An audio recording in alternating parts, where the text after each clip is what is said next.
آج اس موقع پر ہمارا یہ بھی مطالبہ ہے کہ حافظ محمد سعد حسین رضوی اور دیگر جتنے بھی علماء کرام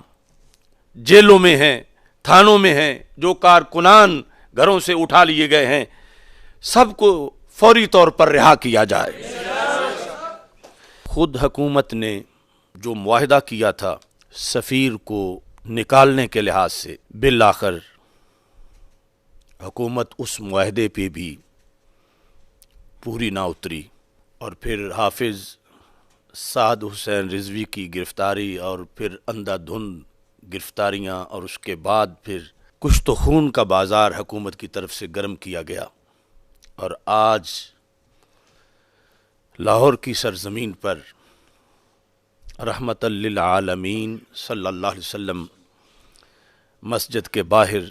جو عاشقان رسول صلی اللہ علیہ وسلم کا دھرنا تھا،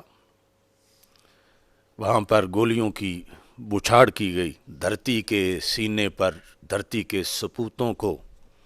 خون میں نہلا دیا گیا۔ حکومت شاید یہ سمجھتی ہے کہ یہ مسئلہ ایک تنظیم کا مسئلہ ہے، اور اس تنظیم کو بین کیا جائے اور دبا دیا جائے تو یہ بات ختم ہو جائے گی۔ یہ حکومت کی خام خیالی ہے، اس میں کوئی شک نہیں کہ یہ کال ایک تنظیم کی تھی، مگر یہ کاز پوری امت کا ہے، اور ایسا مقدس کاز ہے کہ جس کے لیے جان دینا عاشقان رسول صلی اللہ علیہ وسلم تو معمولی سا کام سمجھتے ہیں۔ موت اگرچہ بڑی تلخ ہے، مگر خدا کی قسم عشق رسول صلی اللہ علیہ وسلم میں جب ایک عاشق رسول پاک صلی اللہ علیہ وسلم کی عزت و ناموس پر جان وارتا ہے